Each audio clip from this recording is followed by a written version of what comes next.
गुरु कृपालो कृपया वदयित विश्वेशपादां गुरुकीर्तनम्।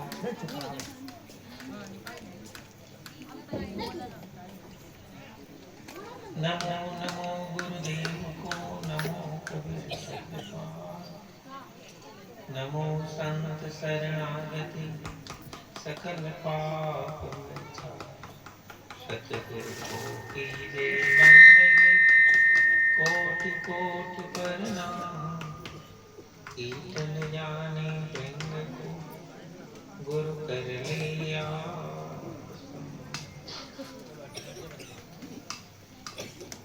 आज इस गांव में क्या नाम था? निजामाबाद। निजामाबाद। और यहाँ जिस घर में आज यह ज्ञान यज्ञ, सात्विक आनंद आरती, सत्संग, दर्शन का आयोजन हुआ, वो भक्त श्री क्या नाम, अवधेश जी, उनके परिवार के सदस्य और आप मान साहेब के पावन निर्देश से उनके मार्गदर्शन में आपने यह आयोजन किया। साहेब को अपने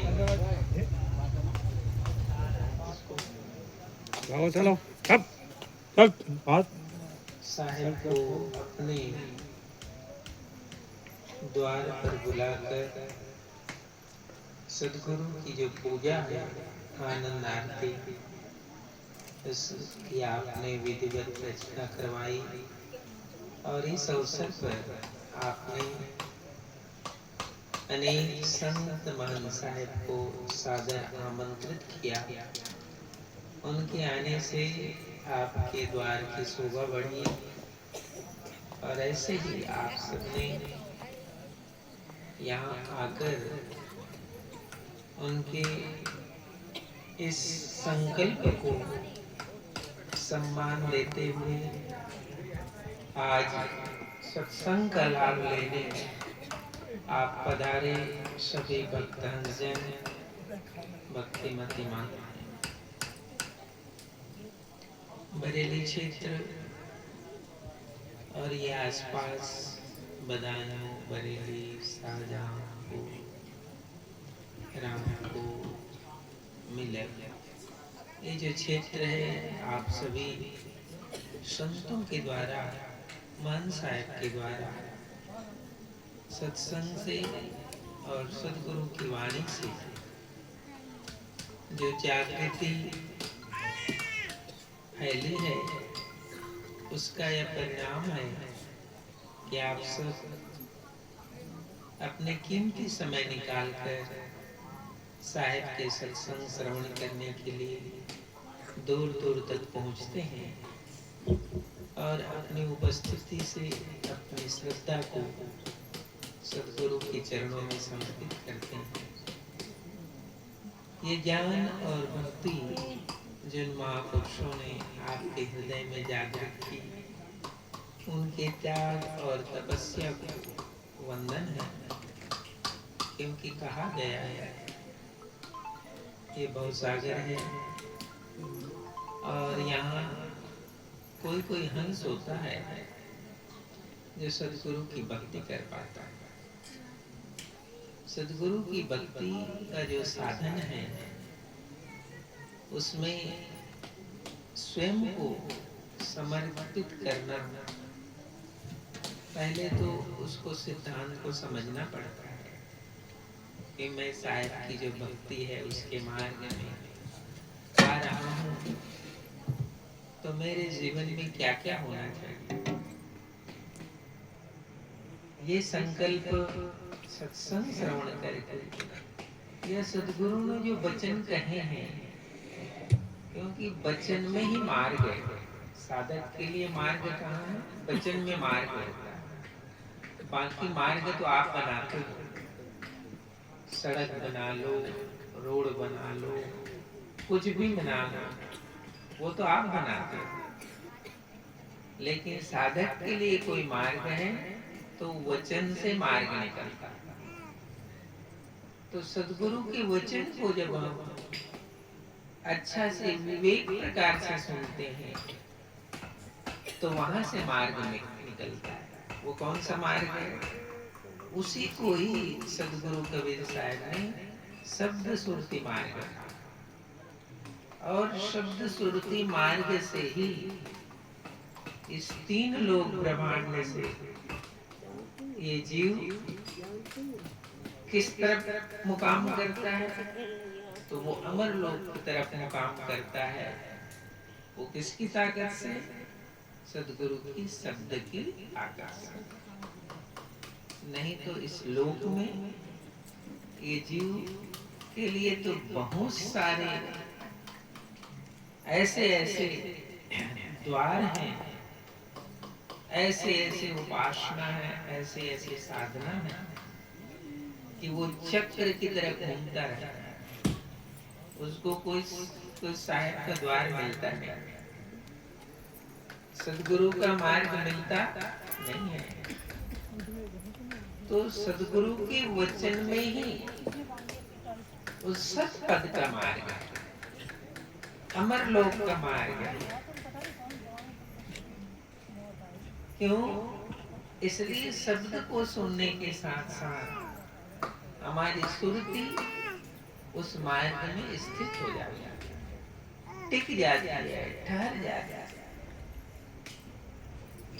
इसलिए साहब कहते हैं जाप मरे अजपा मरे अनहद हो मर जाए, शब्द समाना सुरती में ताको काल ना खाए। वो कौन से शब्द में तुम्हारी सुरती टिक जाती है? जिसको काल की जितनी भी सत्ता है, काल की बहुत सत्ता, एक दो सत्ता नहीं है, कितने रूपों में उसकी सत्ता काम करती है। तो कहते हैं जिस हंस की सुरती सदगुरु के शब्द में टिक जाती है, काल वहां से हट जाता है। वो जानता है कि अब मेरा उपाय इस मार्ग में चलने वाला नहीं, इसलिए उस हंस का द्वार काल छोड़ देगा। इस भक्ति और साधन को साहिब का मार्ग में जाने वाला जो हंस है उसको अनुभव करना, गुरुजनों के उपदेश से उसको सरल और सहज बनाना। क्योंकि एक जीव भी किसी कंडिहार से एक जीव भी साहेब की भक्ति में प्रवेश कर गया तो एक कंडिहार एक जीव को तो मुक्त कर ही देता है, लेकिन उसको साहेब की भक्ति में प्रवेश करना पड़ा। पक्का, कच्चा नहीं, अधूरा नहीं, पूर्ण प्रवेश चाहिए। और मैं मानता हूँ कि साहेब की भक्ति में पूर्ण प्रवेश करने के लिए कितनी जागृति चाहिए, कितना बोध चाहिए। और ये संसार की जितने भी अवरोध हैं उस अवरोध में भी हिलना नहीं, डिगना नहीं, तो ये साहेब का मार्ग मिलता है। और इसलिए ऐसे ही भक्ति को धारण करके धर्मदास साहेब ने साहेब के चरणों में बैठकर उस अमर लोक का मार्ग को उन्होंने प्राप्त किया। और उन्होंने अपने हंसों को, अपने जिज्ञासुओं को साहेब के साधन की भक्ति समर्पित कर दे दी। तो ये जो आरती है वो किसकी आरती है? ये सत्पुरुष की आरती है। सदगुरु कबीर साहब ने जो सतपुरुष की आरती का भेद धर्मदास साहब को बताया, तो उन्होंने उन हंसों को बताया जो साहब के मार्ग में प्रवेश करते, उनके लिए आरती विधान। दूसरी चीज, इस आरती की महिमा और महत्व एकमात्र गुरुमुखी हंस के लिए, एकमात्र गुरुमुखी हंस के लिए ही है। क्योंकि धर्मदास साहब ने खुद ही कहा था, साहब किस विधि पूजा करूं तुम्हारी, महामलिन साहब देह छूत छूत ही से उपजा संसारा, मैं छुतियां गुण गाऊं तुम्हारा। तिनका तोड़ साहेब देहु परवाना, तब हम पाए साहेब पद निर्भर। एकमात्र गुरुमुखी के लिए है, जो शब्द के मार्ग में प्रवेश करता है, उसके हृदय में ये भाव पैदा होता है, उसके हृदय में ये भाव पैदा होता है कि मैं अपने इष्ट को इस रूप में पूजा में बैठा हुआ दर्शन कर सकता, उसके हृदय में भाव पैदा होता, और ये उसी के लिए ही है। तो जितने गुरुमुखी हंस होते हैं, उसकी सुरती अपने इष्ट की दीदार में, दर्शन में ही लगती है, उसके लिए पूजा है। ये सबके लिए नहीं, ये कोई नवरा के लिए पूजा नहीं, ये गुरुमुखी हंस के लिए। और वो स्वयं दीदार करना चाहता है, दूसरा करे चाहे नहीं करे, दूसरा करे चाहे नहीं करे, वो स्वयं के दीदार के लिए दर्शन, इस पूजा का आयोजन है। ये इसकी महिमा, ये इसका महत्व। इसलिए हमारे गुरुमुखी विधान में कहा गया है, साल में एक बार उस गुरुमुखी के घर में आरती विधान होना चाहिए। यदि वो गुरुमुखी है तो, यदि कोई शब्द का भेद वो जानता है, और नहीं जानता है तो कुछ उसको तो कुछ पता ही नहीं, उत्तर जाए, दक्षिण जाए, पूरब जाए, पश्चिम जाए, कहीं जाए। लेकिन जो गुरुमुखी है, वास्तव में उसके घर साल में एक बार उसको आरती विधान करना चाहिए, उसका दीदार करना चाहिए, उसका दर्शन करना चाहिए। इस साहब ने उपदेश दिया। इसीलिए पूनम की घड़ी हो, पूनम के दिन हो, या जब भी तुम्हें लगे कि मेरे घर साल में एक बार गुरु जी का आगमन हो, उनकी आरती का मैं दर्शन लाभ ले सकूं, ये भक्ति को स्थिर रखने का साधन। जो इस मार्ग में नहीं है, तो दुनिया भर घूमने तीर्थ जाएगा, व्रत करेगा, नहाने जाएगा, धोने जाएगा, दान करने जाएगा, पुण्य करने जाएगा, तो वो तो इस मार्ग में नहीं है ना। लेकिन जो हंस इस मार्ग में है, जो हंस गुरुमुखी इस मार्ग में है, वो कहाँ जाएगा?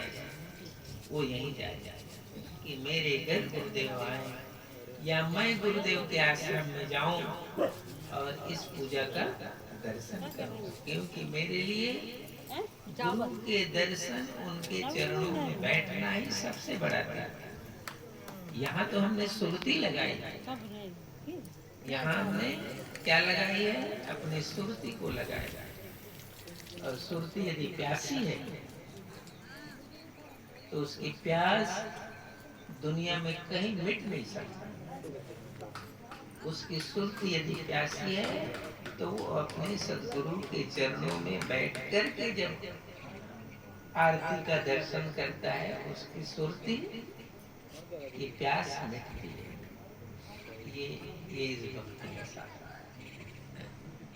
इसलिए आप सब गुरुमुखी जो हंस है, पवित्रता से रहना चाहिए। गुरु के वचन पर दृढ़ विश्वास करके साहिब की संध्या आरती घर में करना, पवित्रता से रहना, संयम साधन से रहना। और आज मेरे घर सदगुरु की कृपा रूपी आनंद बरसता है, ये भाव लेते हैं मेरा। मैं मानता हूँ कि सुरती को स्थिर रखना बहुत कठिन होता है, लेकिन सरल रखना, सहज रखना, श्रेष्ठ रखना ही साधक का धर्म है। साधक की और क्या साधना है? हमारे यहाँ और क्या साधना है? सुमरन सुरति समोई की, मुख से कछु न बोल, बाहर का पट बंद कर, अंदर का पट खोल। यही साधना है, दूसरी साधना।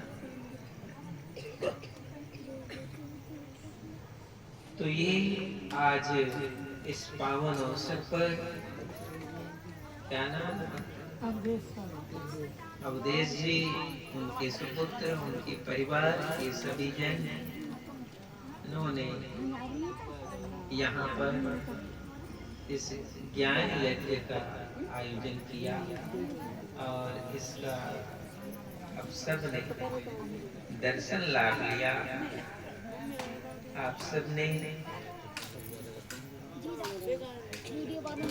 यहाँ इस आयोजन में जो उपस्थित भक्तजन हैं, जिज्ञासुजन हैं, सभी इस क्षेत्र के संत महात्मा हैं, सभी को ज्येष्ठ पूर्णिमा लहरदान तारा आने का निमंत्रण।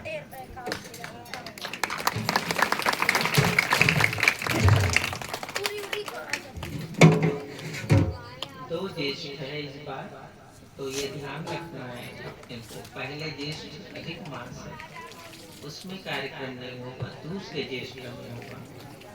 तो वो होगा 26, 27 और 28 जून को। आप सबको यहाँ आना है।